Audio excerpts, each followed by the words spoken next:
Un saludo fraternal a todos los miembros de la Iglesia Adventista del Séptimo Día en todo el territorio nacional.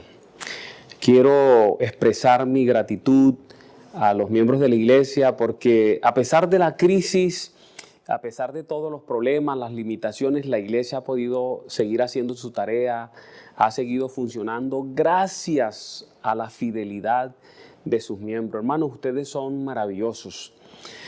Por eso ruego al Señor que derrame abundantes bendiciones sobre ustedes y sobre cada uno de sus hijos.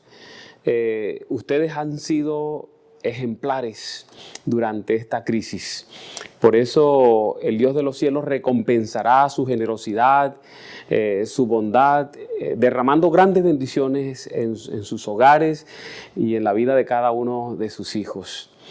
Tenemos noticias que podríamos decir son buenas noticias porque ya el gobierno comienza a avalar el protocolo que presentamos delante de ellos y este fin de semana se estará haciendo un plan piloto en dos iglesias, una católica y una iglesia protestante. Y eso nos muestra que está cerca el momento en que vamos a regresar a nuestros templos. Yo le pido, hermanos, que en sus hogares ahora oren más que nunca, porque tenemos que valorar si regresar ya a los templos va a ser bueno para nosotros, para los miembros de iglesia. Hasta ahora Dios ha protegido la vida de sus hijos y podemos decir que han sido 2 o 3 hermanos los que se han enfermado, se han contagiado y por la gracia de Dios ya se han recuperado. Pero siempre quedan los temores que si de repente ya volvemos al templo, pueden entonces haber más hermanos que se contagien. Pero hay un protocolo que debe seguirse y estamos dispuestos a hacerlo. Así que oren mucho para hacer solo lo que Dios nos diga, para hacer la voluntad de Dios. Les hablé de 2 temas que quería tener ya para finalizar mi visita a sus hogares a través de este medio. Les hablé de las 10 vírgenes y también de un tema relacionado con la salida al campo. Los 2 temas son valiosos, son muy importantes. Así que hoy vamos a hablar acerca de las 10 vírgenes. Es el tema que deseo presentar delante de ustedes. Oren para que este tema nos ayude a tomar algunas determinaciones importantes, vitales en nuestra vida, en nuestra relación con el Dios de los cielos, con la palabra y con la oración. 3 aprendices del diablo tenían que venir a la tierra para completar su entrenamiento y poder de esa manera graduarse como demonios. Como tesis para graduarse, le presentan a Satanás el plan que tienen para ayudarlo a conseguir la ruina de la humanidad. El primero propone regar en el mundo la idea de que Dios no existe. Satanás desaprueba ese proyecto de grado porque mucha gente no lo creería, ya que en lo más profundo del corazón del ser humano, algo le dice que sí existe un Dios. El segundo presenta su tesis de grado cuya idea principal es divulgar en el mundo el pensamiento que no habrá un castigo. Satanás desaprueba ese trabajo de grado porque la mayoría de los seres humanos tienen bien claro en su mente que algún día el pecado será castigado, aunque no sepan cómo ocurrirá. La idea principal de la tesis del tercero era la siguiente: le diré a los seres humanos que no hay apuro, que no hay prisa. Satanás dio la orden de graduar a ese demonio con máximos honores, summa cum laude. Le dijo, esto sí arruinará a los hombres por miles. Después que Jesús dejó solo el templo y se fue con sus discípulos, el registro está en Mateo 23, se marchó al Monte de los Olivos y allí respondió la pregunta a sus discípulos sobre la destrucción de Jerusalén y el fin del mundo. Es el capítulo que les dije debe ser estudiado a la saciedad por los cristianos en este tiempo, Mateo 24, el cual debe estudiarse junto con Marcos 13 y Lucas 21. Ese es el último discurso de Jesús. Está registrado en el capítulo 24 y se le conoce como el discurso del Monte de las Olivas. Por lo general, nosotros hablamos de las señales de la segunda venida refiriéndonos a lo relatado en Mateo 24, pero olvidamos que el discurso completo está en Mateo 24, pero también está en Mateo 25. Ustedes saben que los capítulos le fueron añadidos a la Biblia mucho tiempo después. Así que en el capítulo 25 aparecen las parábolas del reino, así se las conoce. Hay un detalle muy importante al final del capítulo 24 de Mateo, allí en el versículo 36. Allí dice, pero del día y de la hora nadie sabe, ni aun los ángeles de los cielos, sino solo mi Padre. Nadie sabe y por ello le corresponde a los cristianos de todos los tiempos velar, debido a que nadie sabe a qué horas vendrá el Salvador. Por eso hace la invitación al cierre del capítulo 24, allí en el versículo 42. Velad pues, porque no sabéis a qué hora ha de venir vuestro Señor. A partir del verso 43 de Mateo 24, Jesús introduce entonces 5 parábolas en las cuales exhorta a su pueblo a vivir alerta, a la expectativa. No solo eso, sino que allí también les dice qué hacer, qué no hacer mientras esperan. En esas 5 parábolas se enfatiza la urgencia, la fidelidad, la expectación, la vigilancia que debe practicar su iglesia mientras espera para que pueda estar preparada para el regreso de Jesús y no sufrir ningún chasco. Las parábolas conocidas como las parábolas del reino son las siguientes. La primera es el padre de familia. Está todavía en Mateo 24 y enseña la expectación que debe tener el pueblo de Dios mientras espera. La siguiente parábola es el siervo bueno y fiel y enfatiza el trabajo que debe estar haciendo la iglesia que espera el regreso del Señor Jesucristo. Y entonces ya en Mateo 25 está la parábola de las 10 vírgenes que enfatiza la tarea que el Espíritu Santo hará en nosotros mientras esperamos. Luego viene la parábola de los talentos, enfatiza la fidelidad del pueblo de Dios que vive en el tiempo del fin. Y finalmente están las ovejas y los cabritos. Enfatiza la acción, la obra de servicio de la iglesia de Dios mientras espera el regreso de su Salvador. El engaño más peligroso es creer que el tiempo continuará indefinidamente. Mañana, esa palabra mañana puede ser peligrosa para un creyente descuidado. En estas 5 parábolas que se centran en la vigilancia y la preparación, Jesús advierte a su iglesia en contra de esa actitud. Voy a desarrollar entonces una de esas 5 parábolas del reino, la de las 10 vírgenes, que refuerza la importancia de estar vigilante y la importancia del Espíritu Santo para quienes quieren obtener la victoria y morar con Jesús. De esta parábola, Elena White escribe algo muy valioso. Ella dice lo siguiente: con frecuencia se me ha llamado la atención a la parábola de las 10 vírgenes, 5 de las cuales eran prudentes y 5 eran necias. Esta parábola se ha cumplido y se cumplirá al pie de la letra porque tiene una aplicación especial para nuestro tiempo. Lo mismo que el mensaje del tercer ángel que se ha cumplido y continuará siendo verdad presente hasta el tiempo del fin, la parábola de las 10 vírgenes también seguirá siendo verdad presente hasta el fin del tiempo. Esa es la Review and Herald del 19 de agosto de 1890. Esta parábola entonces es verdad presente.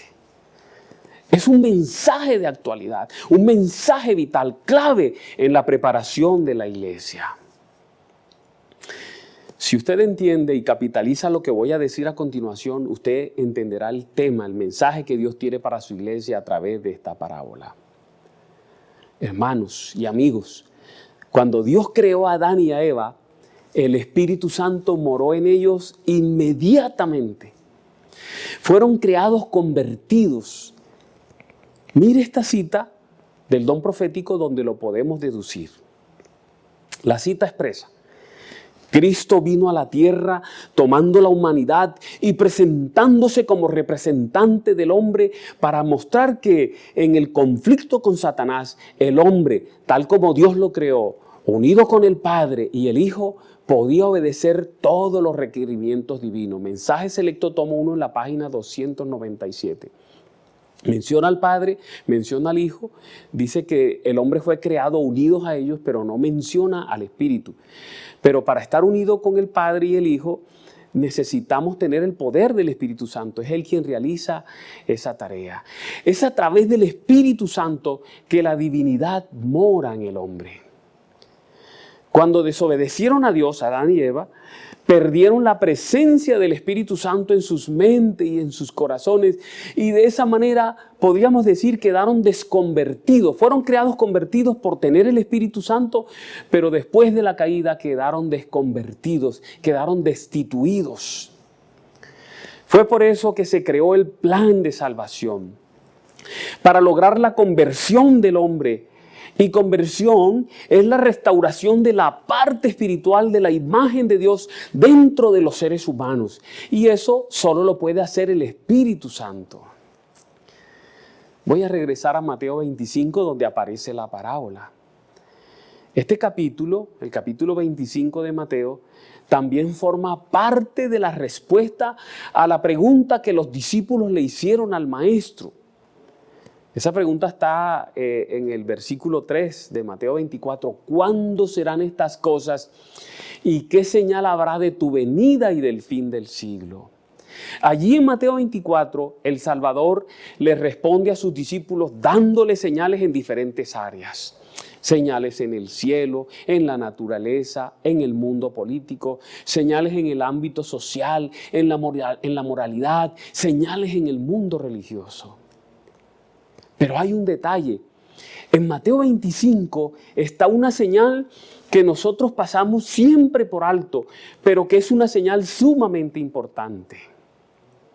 Son las señales en su iglesia, las cuales son presentadas a través de las parábolas del reino y que muestran la condición de la iglesia de Cristo exactamente antes de su regreso a la tierra. La parábola de las 10 vírgenes es una de esas parábolas que contiene señales para el pueblo de Dios. Note cómo lo presenta el don profético. Mientras Cristo estaba sentado mirando el grupo que esperaba al esposo, contó a sus discípulos la historia de las 10 vírgenes. ¿Para qué? Para ilustrar con ese suceso la experiencia de la iglesia que viviría precisamente antes de su segunda venida. Note, la iglesia que viviría antes de su segunda venida, no lo que pasaría antes de la segunda venida. La iglesia, la experiencia de la iglesia. Esta parábola de las 10 vírgenes tiene una triple aplicación. Se aplica a los judíos en la época de Jesús, se aplica a los mileritas en 1844, pero también al remanente en el tiempo del fin. Ya lo vimos, Elena G. White dice que es verdad presente. A esa aplicación nos vamos a referir en esta mañana de sábado. Vamos a hablar del marco que le da vida al relato de esta parábola. El escenario que Jesús describe en la parábola es el de una fiesta de boda que se está llevando a cabo. Está usando una costumbre de la sociedad judía. Es necesario saber un poco acerca de esos matrimonios para poder entender los detalles del relato. El proceso de compromiso y matrimonio en el judaísmo del primer siglo tenía 3 fases. La primera fase era la promesa de matrimonio. Por lo general, la promesa de matrimonio se formalizaba por un contrato. Ese contrato se hacía entre el novio y el padre de la novia. El novio debía pagar una dote al padre de la novia. Por lo general, la novia estaba ausente en este proceso. Cuando se pagaba la dote por parte del novio, quedaba firmado el contrato y la boda estaba lista, noten, sin la presencia de la novia. Qué extraño, ¿no? La segunda fase es el desposario. Este comenzaba con el intercambio público de votos y regalos entre la pareja. Así quedaban legalmente casados. Durante este tiempo del desposario, la novia se preparaba, se hermoseaba, preparaba el vestido y el novio preparaba el lugar donde irían a vivir. Y la tercera fase del matrimonio es la fiesta de bodas. Más o menos un año después del desposario, se hacía una celebración que duraba varios días. Después del banquete de bodas, la pareja entonces comenzaba a vivir junta. Se realizaba esa fiesta normalmente en la noche. El esposo salía desde la casa de su padre, acompañado de su amigo especial y un sinnúmero de invitados quienes marchaban con él hasta la casa del padre de la esposa para retirarla y llevársela hasta la casa del padre del esposo, donde se llevaría a cabo la fiesta de bodas. Muchos invitados se unían en ambos trayectos, llevando antorchas o lámparas encendidas en sus manos para alumbrar el camino. Lo que la parábola está describiendo entonces, la parábola de las 10 vírgenes, parece ser el primer día de la fiesta de bodas. La llegada del esposo señalaría el inicio de la celebración y las damas de honor vendrían a su encuentro y le acompañarían a través de las calles del pueblo a su destino con lámparas o antorchas cuyo combustible es aceite. Pienso que aquí es necesario que leamos la parábola. Está en Mateo 25. La parábola dice: entonces el reino de los cielos será semejante a 10 vírgenes que tomando sus lámparas salieron a recibir al esposo. 5 de ellas eran prudentes y 5 insensatas. Las insensatas, tomando sus lámparas, no tomaron consigo aceite. Mas las prudentes tomaron aceite en sus vasijas y juntamente con sus lámparas. Y a partir del versículo 5 dice: y tardándose el esposo, cabecearon todas y se durmieron. Y a la medianoche se oyó un clamor: aquí viene el esposo, salgan a recibirle. Entonces todas aquellas vírgenes se levantaron y arreglaron sus lámparas. Y las insensatas dijeron a las prudentes: danos de vuestro aceite, porque nuestras lámparas se apagan. Mas las prudentes respondieron diciendo: para que no nos falte a nosotras y a vosotras, id más bien a los que venden y comprad para vosotras mismas. Pero mientras ellas iban a comprar, vino el esposo. Y las que estaban preparadas entraron con él a las bodas. Y qué triste, y se cerró la puerta. Después vinieron también las otras vírgenes diciendo: Señor, Señor, ábrenos. Mas él respondió: de cierto os digo que no os conozco. Esto es más triste todavía. Y la parábola cierra haciendo el llamado, la advertencia: velad, velad pues, porque no sabéis el día ni la hora en que el Hijo del Hombre ha de venir. Vamos a mirar los símbolos en la parábola.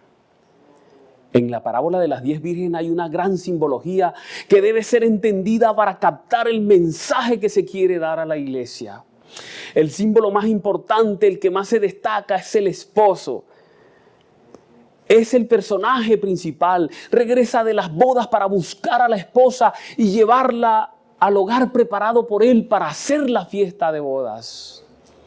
En esta parábola, el esposo es Jesús.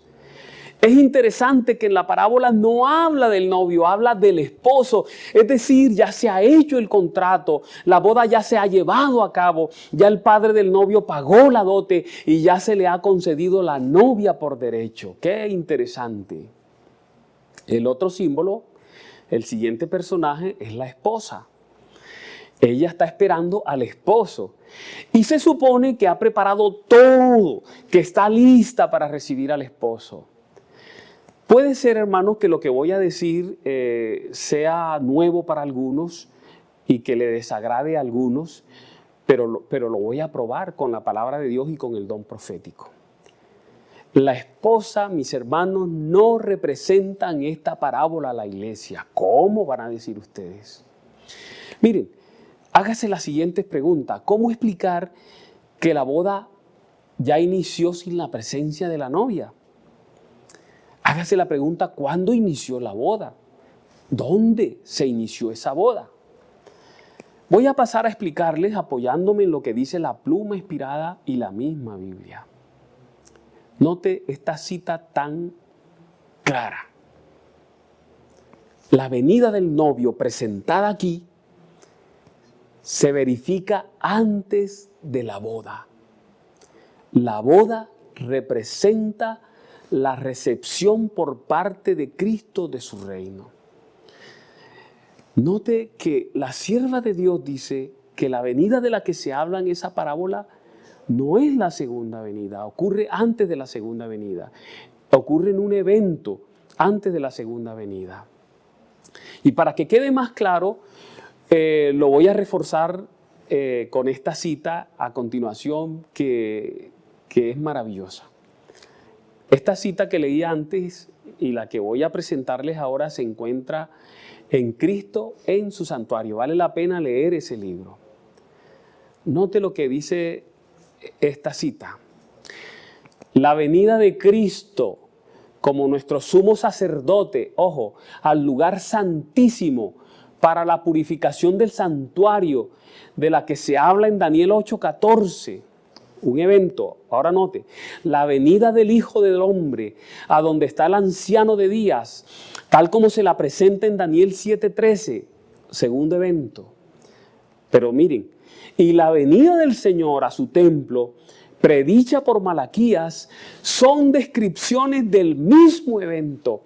Y eso también está representado, ojo, por la venida del novio a las bodas, descrita por Cristo en las parábolas de las 10 vírgenes según Mateo 25. Cristo en su santuario, página 101. Esto es dinamita, hermanos.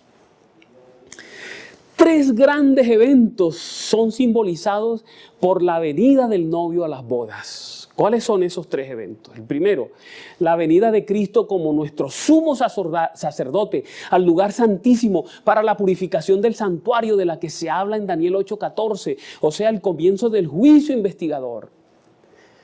El segundo, la venida del Hijo del Hombre a donde está el anciano de días, tal como se lo presenta en Daniel 7:13, donde dice que se presentó delante del anciano de días y los libros fueron abiertos, el comienzo del juicio investigador. Y el tercer evento, la venida del Señor a su templo, predicha por Malaquías en el capítulo 3 y versículo 1. Note que estos 3 eventos se refieren al inicio del juicio investigador en 1844, al final de los 2300 años. Esto nos está diciendo que las bodas se llevan a cabo en el cielo, que las bodas comenzaron en el cielo en 1844, en el santuario celestial, en el lugar santísimo. El Señor Jesús, que es el novio, viene a la tierra, paga la dote con su muerte en la cruz del Calvario y entonces va a la casa del Padre para firmar el trato que le da derecho sobre la novia. Allí en el cielo se firma ese pacto y se inicia la realización de la boda. Mientras tanto, la iglesia debe prepararse aquí en la tierra para cuando el esposo regrese definitivamente por ella. El espíritu de profecía lo avala, pero lo avala la palabra de Dios. ¿Sí? Leamos en el Evangelio según San Lucas, en el capítulo 12, versículos 35 y 36. Noten cómo lo expresa. Estén ceñidos vuestros lomos. Y escuche, y vuestras lámparas encendidas. El mismo lenguaje que la parábola de las 10 vírgenes. Pero miren, y vosotros sed semejantes a hombres que aguardan a que su Señor regrese. ¿Que regrese de dónde? De las bodas, para que cuando llegue y llame, le abran enseguida. El Señor regresa de las bodas. Dicho mejor, mis hermanos y amigos, las bodas se iniciaron, están llevándose a cabo desde 1844 en el cielo, en el santuario celestial, en el lugar santísimo. Después el esposo vendrá a buscarnos para llevarnos a la fiesta de la boda en la casa del Padre. Ese es el evento al que se refiere la parábola de las 10 vírgenes. Apocalipsis 19. Versículos 7 al 9, nos muestra también esta realidad. Mire lo que está expresado, está escrito allí en el versículo 7, dice: gocémonos y alegrémonos y démosle gloria, porque han llegado las bodas del Cordero y su esposa se ha preparado, y a ella se le ha concedido que se vista de lino fino, limpio y resplandeciente, porque el lino fino es las acciones justas de los santos.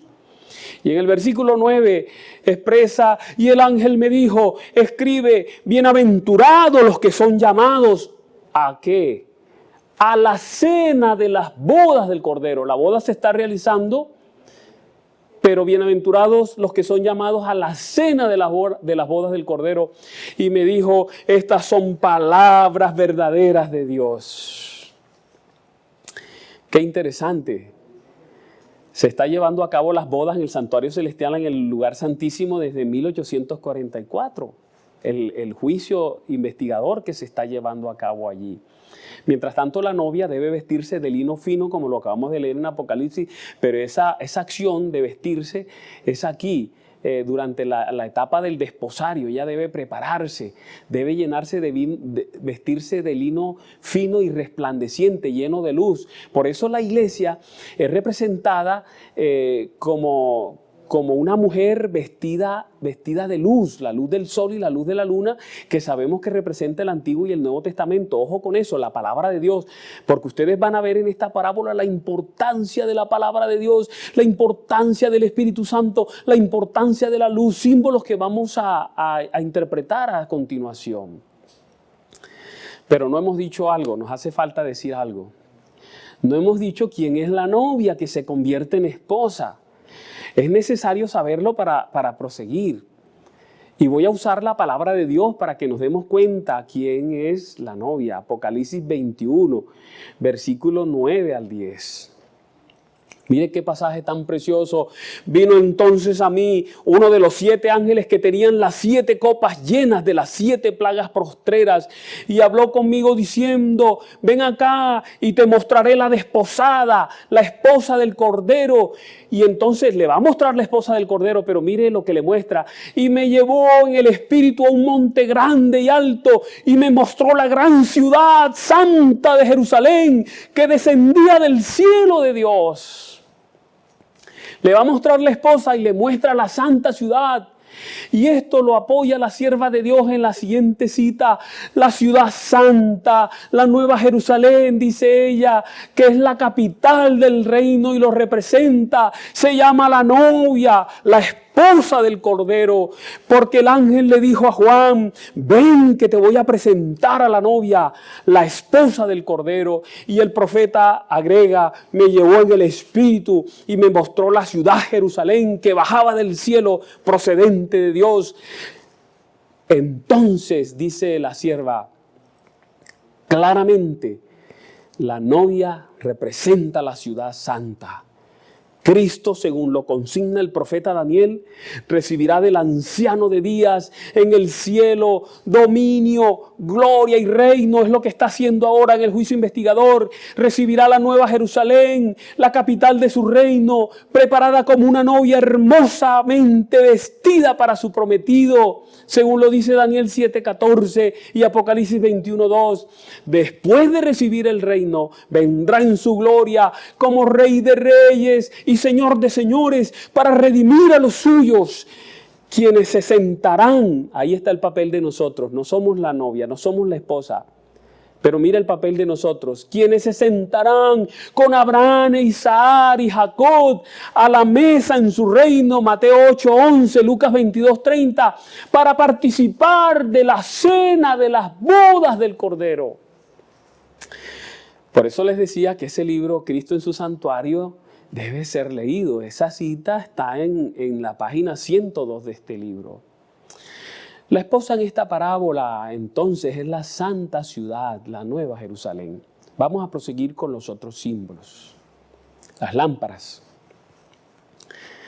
Las lámparas representan la palabra de Dios. Fíjese cómo lo asevera las mismas escrituras y el don profético. En Palabras de Vida del Gran Maestro, en la página 339 dice: las lámparas representan la palabra de Dios. Y el Salmo 119, 105 dice: lámpara es a mis pies tu palabra y lumbrera mi camino.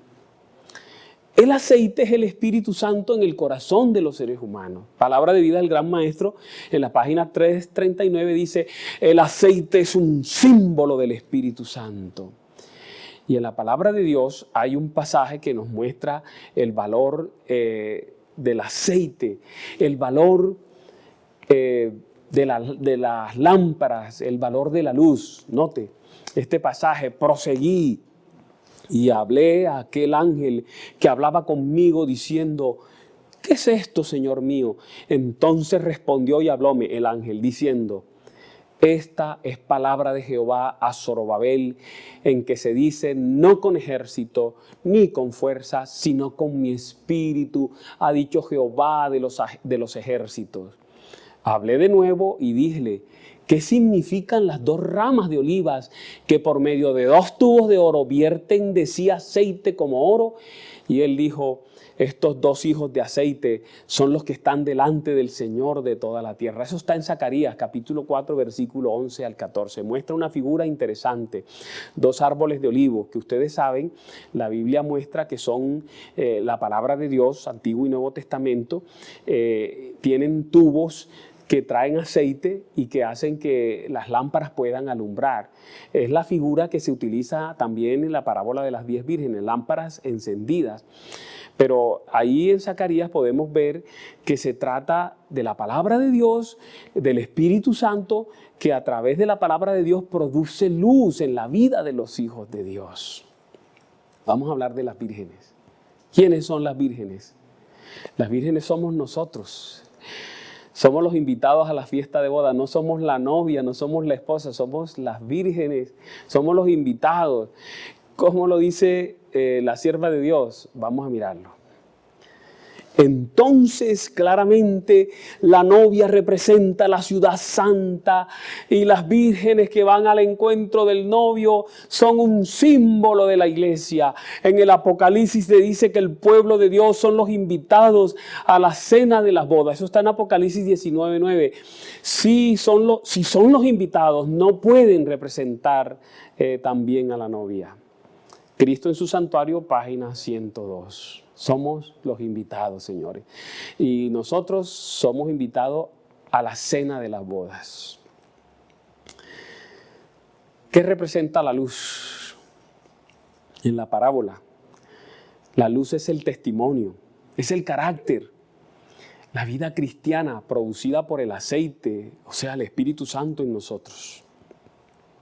El creyente recibe a Jesús gracias a la acción del Espíritu Santo en su corazón. La palabra de Dios lo expresa. Cuando tú lees 1 Corintios capítulo 12, 3, dice que no se hace nada, ya sea rechazar o aceptar, solo se confiesa a Jesús a través del Espíritu Santo. Ahí en 1 Corintios 12, 3 dice: por tanto, os hago saber que nadie hable por el Espíritu. Que nadie que hable por el Espíritu de Dios llama anatema a Jesús, y nadie puede llamar a Jesús Señor sino por el Espíritu Santo. Solo se acepta al Señor Jesucristo por la acción del Espíritu Santo. El creyente es transformado gradualmente a lo largo de su vida por la acción del Espíritu Santo hasta que llega a ser una nueva criatura, como lo expresa 2 Corintios 5, 17. De modo que si alguno está en Cristo, nueva criatura es. Las cosas viejas pasaron, he aquí que todas son hechas nuevas. El trabajo de la conversión y de la santificación realizado por el poder del Espíritu Santo. Es un trabajo gradual realizado por el Espíritu Santo.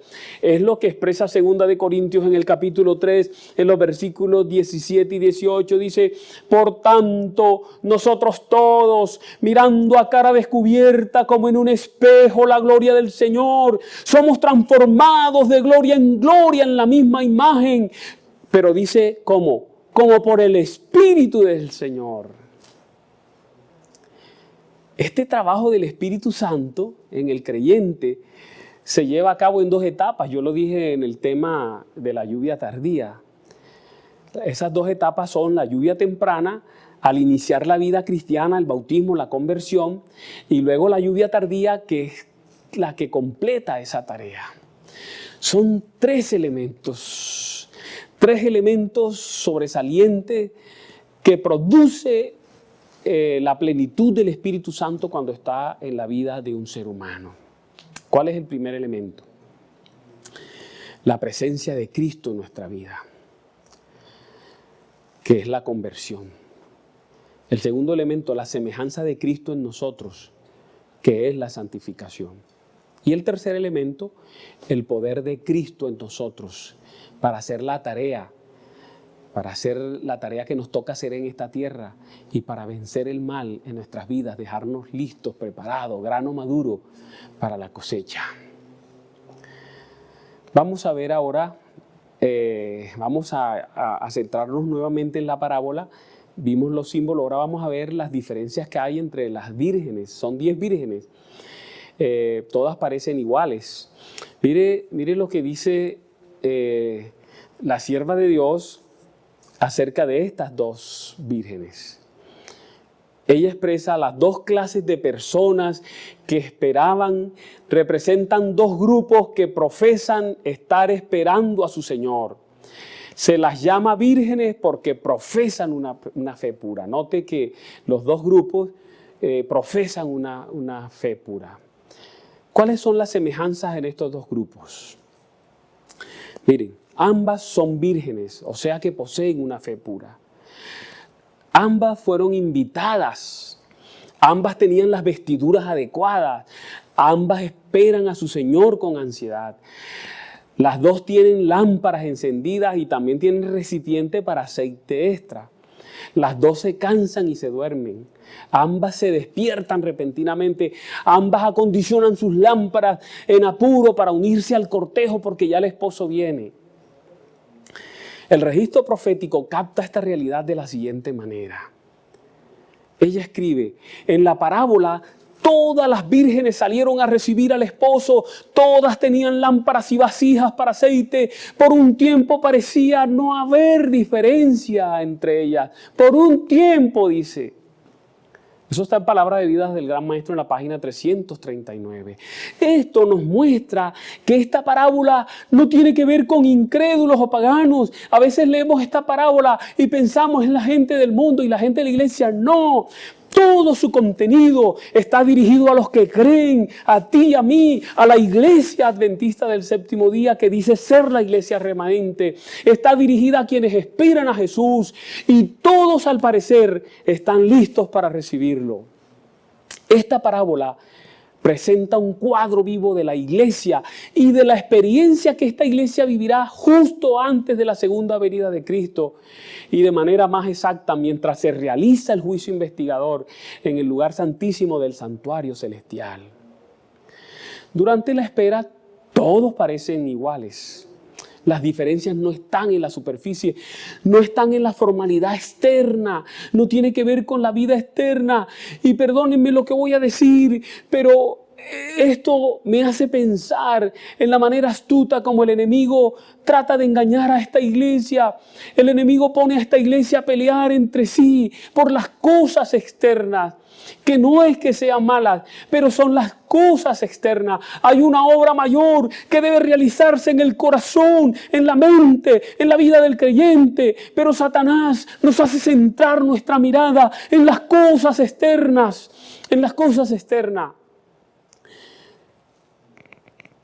y peleando por las cosas externas, qué comemos, qué no comemos, qué vestimos, qué no vestimos, qué cantamos, qué no cantamos, si nos vamos para el monte, si nos quedamos en la ciudad, nos podemos perder, podemos ser tomados desapercibidos.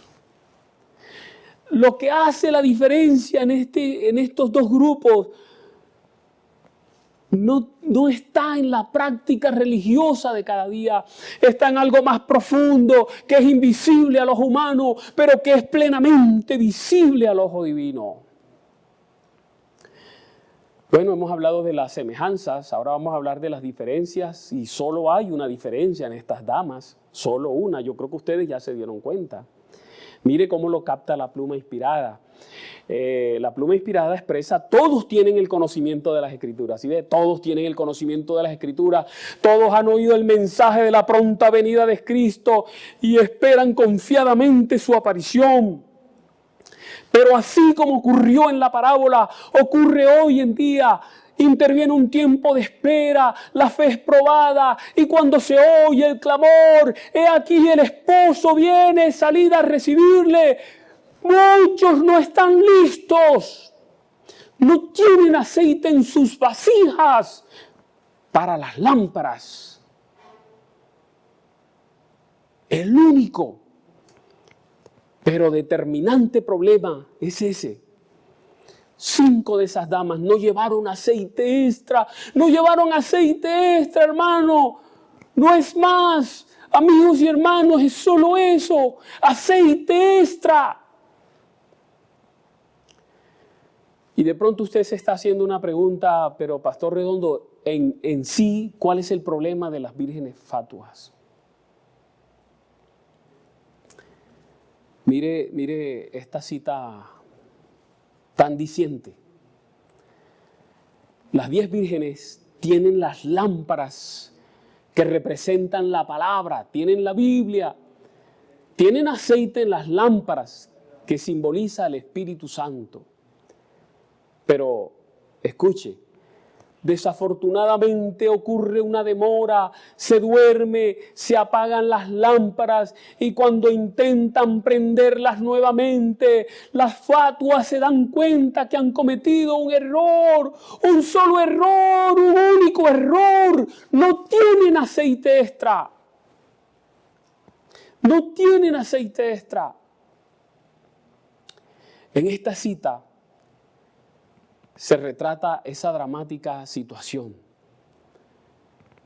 Elena White escribe, sin el Espíritu de Dios, un conocimiento de su palabra no tiene valor. La teoría de la verdad, cuando no va acompañada del Espíritu Santo, no puede avivar el alma o santificar el corazón. Uno puede estar familiarizado con los mandamientos y las promesas de la Biblia, pero a menos que el Espíritu de Dios grabe la verdad, el carácter no será transformado. Sin la iluminación del Espíritu, los hombres no podrán distinguir la verdad del error y caerán bajo las tentaciones maestras de Satanás. Eso está en Palabra de Vida del Gran Maestro en la página 337. La iglesia adventista es el pueblo del libro negro.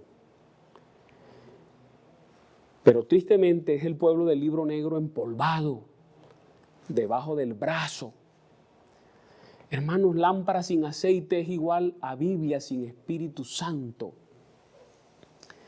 Es la gran realidad. Este pueblo tiene que hacer un cambio en su vida. Este pueblo, como en antaño, cuando empezó, tiene que volver a la palabra de Dios. Tiene que volver a la palabra de Dios con oración. Tiene que volver a la palabra de Dios procurando el Espíritu Santo, que es el que nos da a conocer esas verdades que allí están. Y que es quien aplica esas verdades en nuestra vida para que sean asimiladas. Me llama la atención lo que la sierva de Dios, la mensajera inspirada, escribe. La clase representada por las vírgenes fatuas no está formada de hipócritas. ¿Se dan cuenta, hermanos? No es gente mala y gente buena, no es gente de adentro y gente de afuera, es toda la gente de adentro la que conforma el remanente, la que dice conformar el remanente. Ella expresa sus componentes, manifiestan respeto por la verdad, la han defendido y son atraídos hacia aquellos que la creen. Pero, dice ella, no se han rendido a sí mismos a la obra del Espíritu Santo, no han caído sobre la roca Cristo Jesús y permitido que su vieja naturaleza fuera quebrantada. Y ella añade algo: esta clase se halla simbolizada también por los oyentes representados por el terreno rocoso. Reciben la palabra con prontitud, pero no asimilan sus principios. La influencia de la palabra no es permanente. Palabras de vida del Gran Maestro 338. ¿Se dan cuenta? Esa clase de creyentes es representada por la semilla que cayó en las piedras, lo acaba de decir la sierva de Dios. Eso está en Mateo capítulo 13, la parábola del sembrador. El versículo 5, esto es lo que estaba mencionando Elena G. de Huay en la cita anterior, parte cayó en pedregales, hablando de la semilla, donde no había mucha tierra y brotó pronto, porque no tenía profundidad de tierra.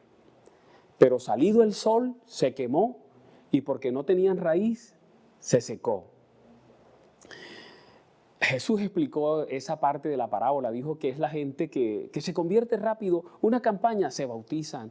Un curso de estudio bíblico, se bautizan y vienen a la iglesia, quieren estar con la iglesia, quieren estar con la gente. Le gusta la iglesia, le gustan los clubes, le gustan los paseos, le gustan las cosas que la iglesia realiza. Pero sale el sol, vienen las dificultades y emigran, se van. Hermanos, las fatuas son adventistas sinceros, aparentemente buenos, pero que están en la iglesia pasando el tiempo. No dedican suficiente tiempo para estar en comunión con Cristo. Se contentan con una obra superficial, a medias, viven una vida cristiana formal, rutinaria.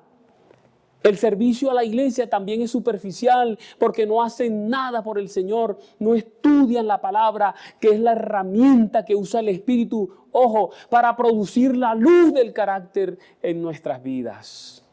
Y saben, la Biblia habla de esa experiencia en Ezequiel capítulo 33, versículo 31.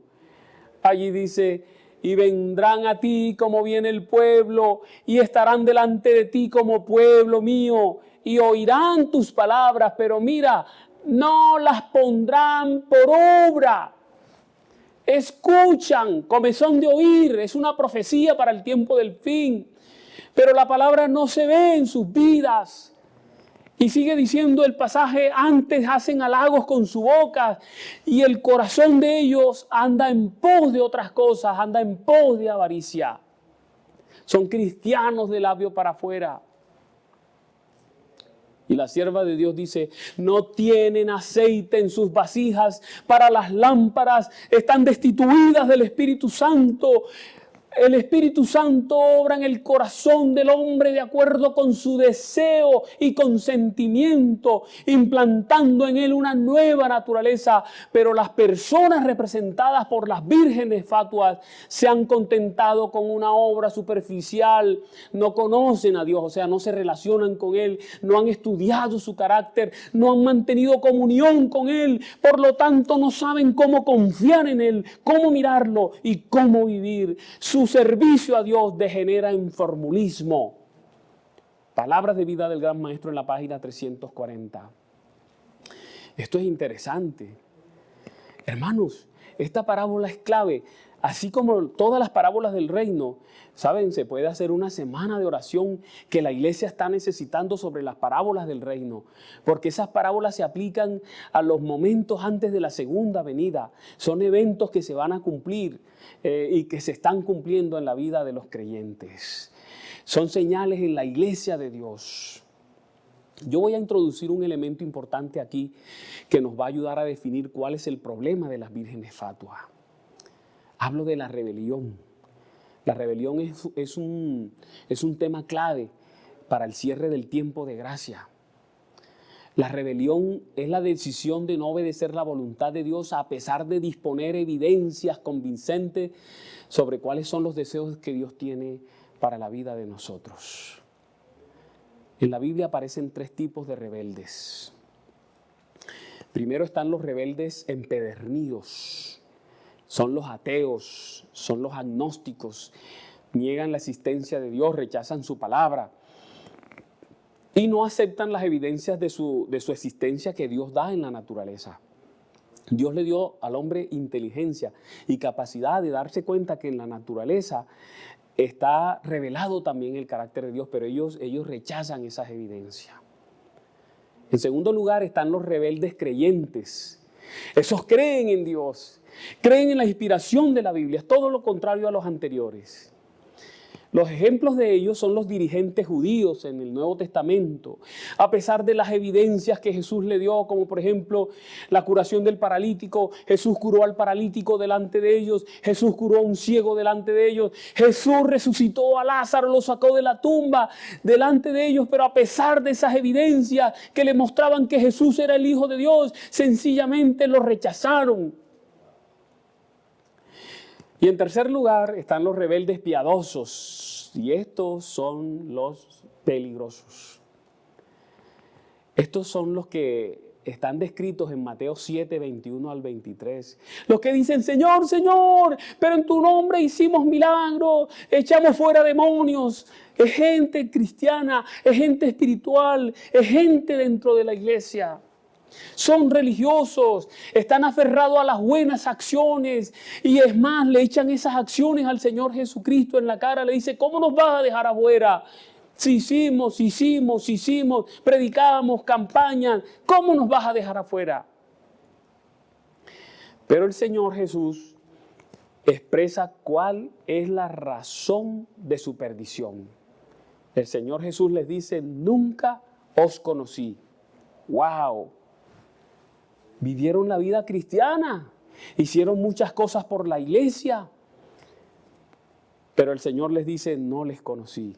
Quiere decir que hay gente que se puede perder dentro de la iglesia, ocupadas, haciendo 1000 cosas para Dios y para esta iglesia, y se pueden perder porque no desarrollan una relación con Cristo para procurar conocer a Dios el Padre, a Jesús el Hijo, al Espíritu Santo de un modo profundamente personal, dedicando tiempo al estudio serio de la Biblia, a la oración sincera, al servicio cristiano y al cultivo diligente de un carácter semejante al de Cristo.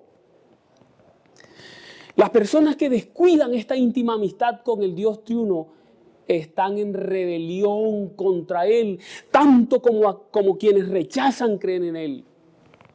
Eso se llama rebelión piadosa. Y eso fue el problema de las vírgenes fatuas. Rebelión piadosa. Perderse dentro de la iglesia. Dijimos que el trabajo para perfeccionar al creyente lo hace el Espíritu Santo y lo hace en 2 etapas. La lluvia temprana que se recibe cuando se inicia la vida cristiana en el bautismo. Esa etapa alcanza hasta cierto tiempo del peregrinal del creyente. Pero debe haber una segunda etapa. La lluvia tardía, que es la que madura, la que perfecciona, lo dijimos en un tema pasado. Parece ser que esa fue la falta de las 5 fatuas. Les faltó aceite extra, les faltó lluvia tardía. Es por eso que la pluma inspirada dice, debe haber un desarrollo constante de la virtud cristiana, un progreso permanente en la experiencia cristiana. Debiéramos procurar esto ardientemente para que adornemos la doctrina de Cristo nuestro Salvador. Testimonio para los ministros, página 506. Se necesita la acción del Espíritu Santo en nuestras vidas desde que salimos del bautisterio y cada día de la vida cristiana. En ningún momento de nuestra experiencia, dice la sierva, podemos prescindir de la ayuda que nos capacitó para comenzar las bendiciones recibidas en ocasión de la lluvia temprana. No son necesarias hasta el mismo tiempo del fin. Al buscar a Dios para que nos conceda el Espíritu Santo, Él producirá en nosotros mansedumbre, humildad de mente y una consciente dependencia de Dios. Solo a través del Espíritu estaremos completos para entrar a la eternidad. Por eso, según escribe el don profético, el Espíritu busca habitar en cada alma. Si se le da la bienvenida como a un huésped honrado, los que lo reciban serán hechos completos en Cristo. La buena obra que ha sido comenzada será terminada. Pensamientos santos, afectos celestiales y acciones semejantes a las de Cristo reemplazarán a los pensamientos impuros, los sentimientos perversos y los actos rebeldes. Consejo sobre salud en la página 425. Voy a hablarle ahora de los tristes resultados de la demora. Ya sabemos el problema y sabemos también qué lo ocasiona. Si leemos el versículo 5 de Mateo 25, de la parábola, allí dice, y tardándose el esposo, cabecearon todas y se durmieron. Y tardándose el esposo. La demora, hermanos. La tardanza trae cansancio y descuido para los que esperan. Sobre todo para quienes esperan ociosos, sentados en una mecedora, con los brazos cruzados y las piernas cruzadas. Por eso se durmieron, se desencantaron un poco, se distrajeron, quitaron sus ojos de donde tenían que tener puesta su atención. Y luego, cuando se anuncia la llegada del esposo, la situación se vuelve dramática. Se dan cuenta que descuidaron la tarea, mantener las lámparas ardiendo. Y entonces las 10 organizan sus lámparas, 5 la organizan poniéndole aceite y la luz regresa, pero las otras 5 apenas se enteran que no tienen provisión de aceite y tratan de solucionar su problema pidiendo aceite prestado.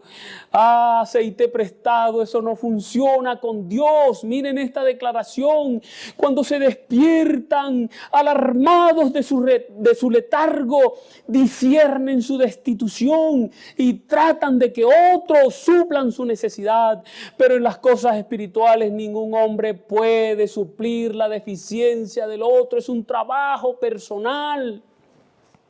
Dios no tiene nietos, solo tiene hijos. No podemos vivir de la experiencia de los demás. Necesitamos nuestra propia experiencia. Cada uno tiene que someter su vida a la acción transformadora del Espíritu Santo para que haga la obra que debe hacer en nuestros caracteres.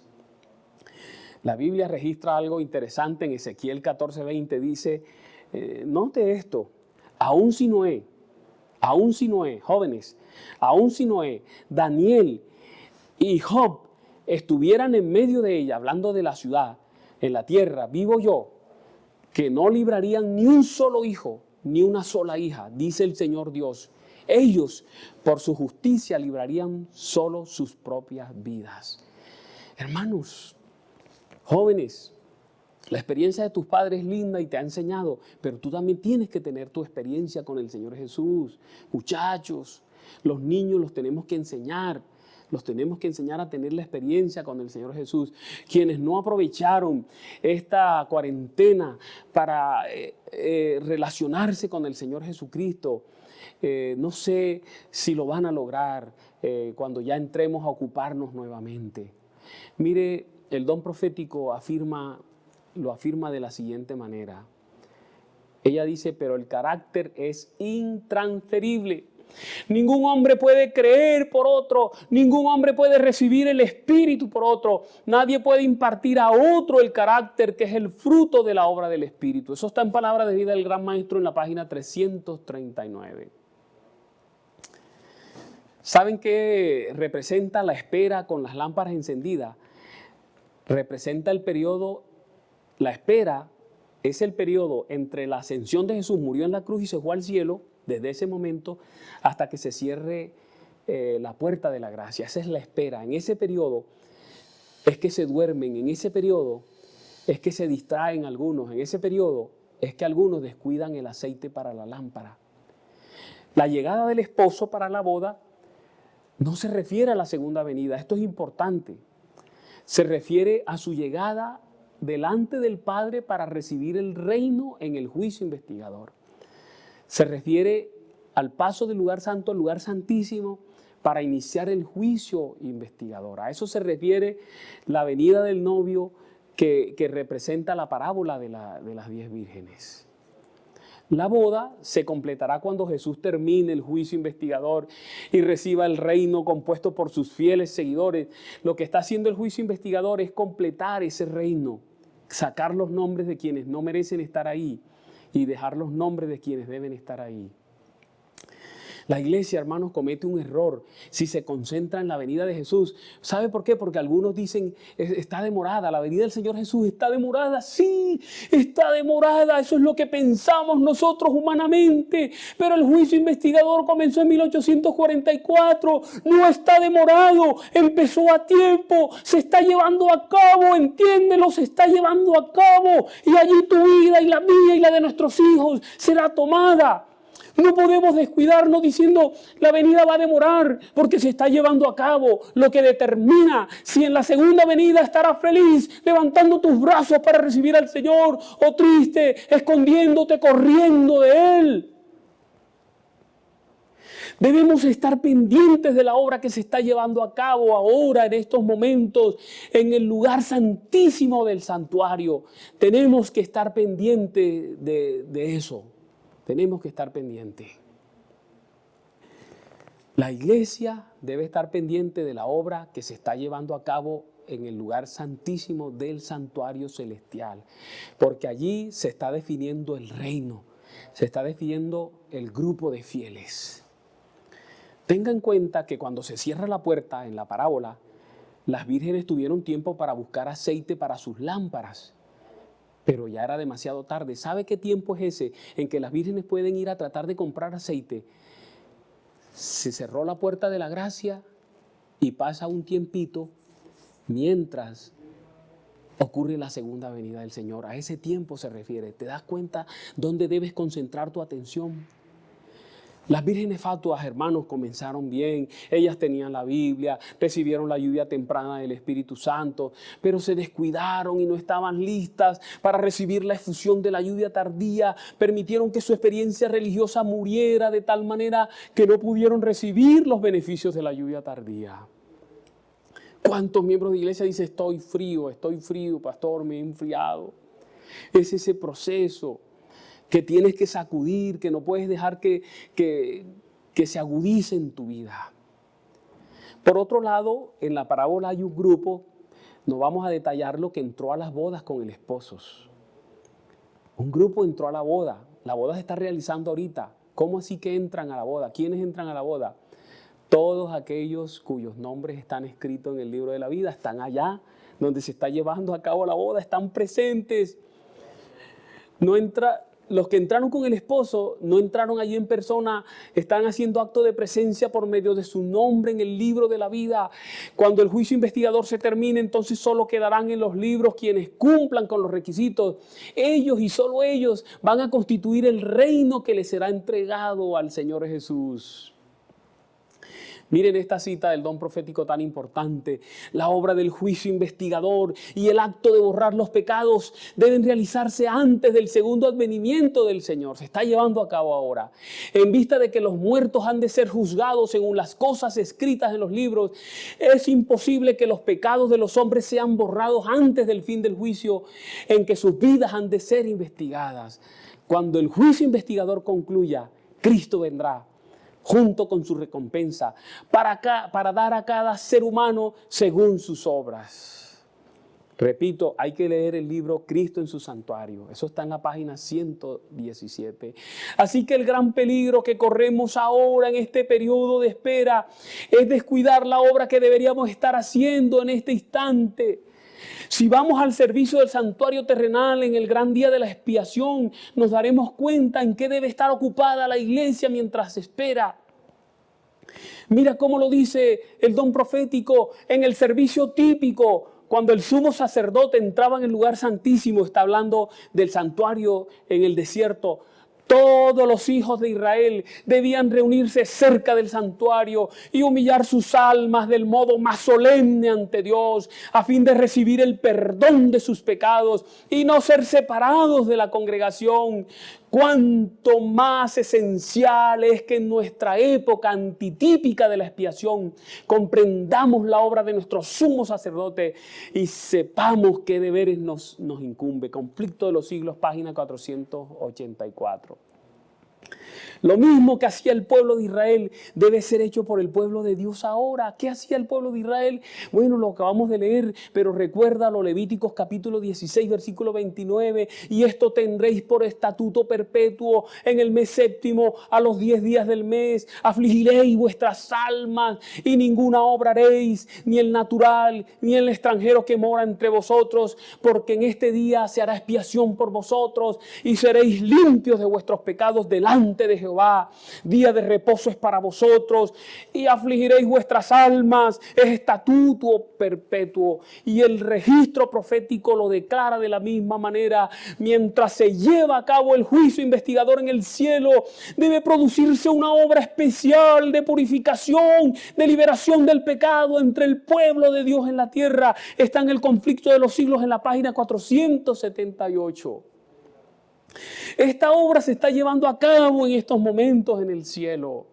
Mírelo como la mensajera del Señor lo expresa, estamos viviendo ahora en el gran día de la expiación.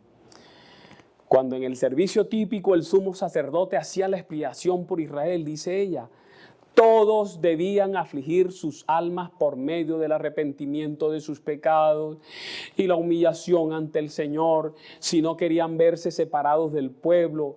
Y entonces se expresa de la misma manera, todos los que desean que sus nombres sean conservados en el libro de la vida, deben ahora, en los pocos días que les quedan de este tiempo de gracia, afligir sus almas ante Dios con verdadero arrepentimiento y dolor por sus pecados. Conflicto de los siglos, página 480. Esta es la tarea que debemos estar haciendo ahora.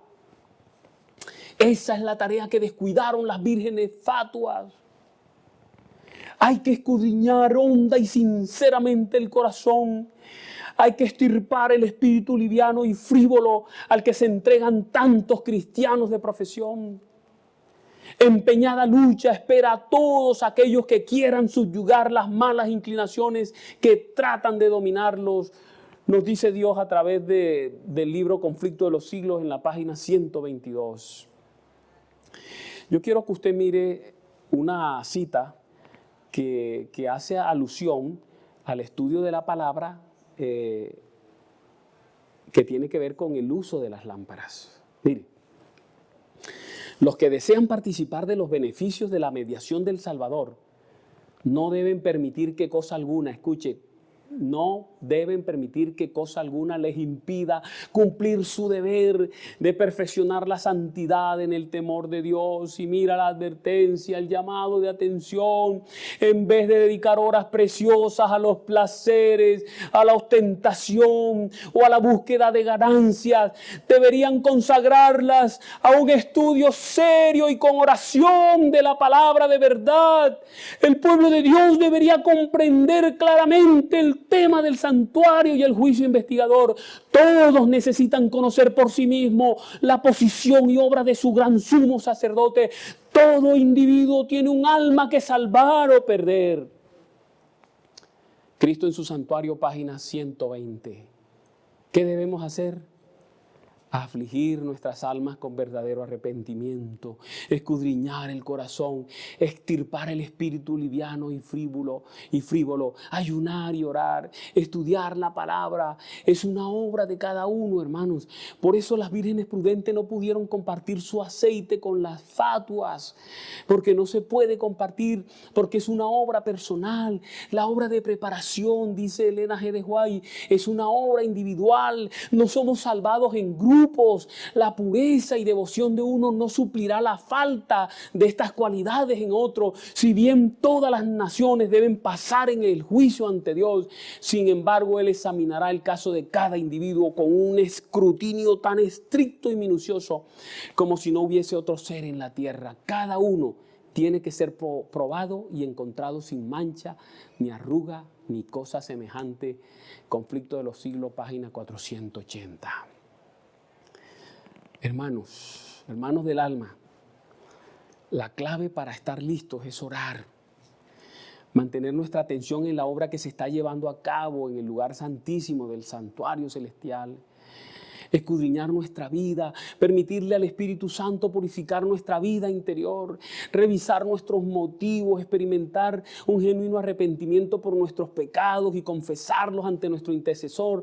Yo he insistido con esto una y otra vez en los temas que he tenido, sostener el estudio de la palabra y poner en práctica las verdades que se nos revelan, mantener una consistente y estrecha comunión con Cristo, invertir tiempo y recursos en la evangelización, trabajar, velar, revelar el amor de Jesús a otros durante la espera. No va a ser fácil hacerlo porque el enemigo va a tratar de evitarlo.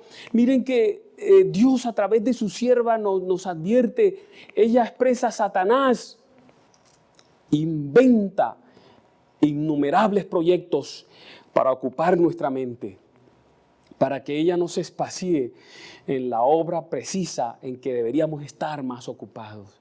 El archiengañador odia las grandes verdades que resaltan un sacrificio expiatorio y a un mediador todopoderoso. Sabe que su éxito estriba, ojo, en distraer las mentes de Jesús y de sus obras. Cristo en su santuario, página 120. Yo quiero decir algo aquí así rapidito, mis hermanos. ¿Saben una cosa? Miren, es triste que nosotros estemos pensando en cosas diferentes a las que deberíamos estar pensando ahora. ¿Saben? El centro del mensaje adventista, el centro del mensaje del remanente es Cristo, hermanos. Es Cristo, es solo Cristo. A nosotros no nos salva lo que comemos o dejamos de comer, lo que vestimos o dejamos de vestir, lo que cantamos o dejamos de cantar, si salimos o no salimos. Eso no es lo importante. Satanás nos tiene atrapados en una pelea interna los unos con los otros. Él sabe cómo distraernos y nos estamos perdiendo de la tarea que realmente debemos hacer. Es necesario y urgente hacer cambios en la manera como hemos vivido la vida cristiana hasta ahora. Uno de los llamados que Dios hace a través de su profeta es ella expresa: el egoísmo escondido de los hombres aparece publicado en los libros del cielo. El egoísmo. Allí está el registro de los deberes que no cumplieron para con el prójimo, la acción hacia el prójimo, el de su olvido de las exigencias del Señor, nuestros incumplimientos. Allí se verá cuán a menudo fueron dados a Satanás el tiempo, los pensamientos y las energías que pertenecían a Cristo, viendo cosas que no debemos ver, asistiendo a lugares donde no debemos asistir. Tristes son las anotaciones que los ángeles llevan al cielo. Seres inteligentes que profesan ser seguidores de Cristo están enfrascados en las adquisiciones de bienes mundanos o en el goce de los placeres terrenales. El dinero, el tiempo y las energías son sacrificados a la ostentación y al egoísmo, pero pocos son los momentos dedicados a orar, a investigar las Escrituras, a humillar el alma y a confesar los pecados. Que Dios nos ayude, hermanos, para ocuparnos de nuestra salvación. La bendición para esta semana de confinamiento. Jehová te bendiga y te guarde. Jehová haga resplandecer su rostro sobre ti y tenga de ti misericordia. Jehová alce sobre ti su rostro y ponga en ti paz. Oramos. Dios poderoso, gracias por todo lo que tú estás haciendo por tu iglesia aún en el confinamiento. Gracias porque la iglesia puede funcionar. Gracias porque tú mueves a nuestros hermanos, mueves sus corazones, los haces fieles. Gracias porque tú los sostienes, los cuidas, los proteges. Permite, Señor, que mientras esta crisis demora y termina, tu protección sea una realidad cada día para cada miembro de iglesia y para sus seres queridos. Que pronto podamos regresar cuando tú quieras a nuestros templos, Ya hay movimiento para que esto pueda ser así, pero danos la luz para saber qué hacer y para hacer lo correcto en el momento oportuno. Y cuando estemos ya en nuestros templos, quisiéramos pedir que tus ángeles estén con nosotros reunidos en los cultos, que tu espíritu esté allí y que la protección sea constante y permanente, que aún allí sigas protegiendo a tus hijos para que no se contagien. No queremos perder la vida de nuestros hermanos. Queremos juntos, Señor, salir de esta crisis vivos para seguir honrándote y para seguir haciendo la tarea que debemos hacer para ti en este mundo y permitiéndole al Espíritu Santo hacer la obra que tiene que hacer en nosotros para la traslación. Elevamos esta oración a ti en los méritos de nuestro buen Salvador Cristo Jesús. Amén. Amén.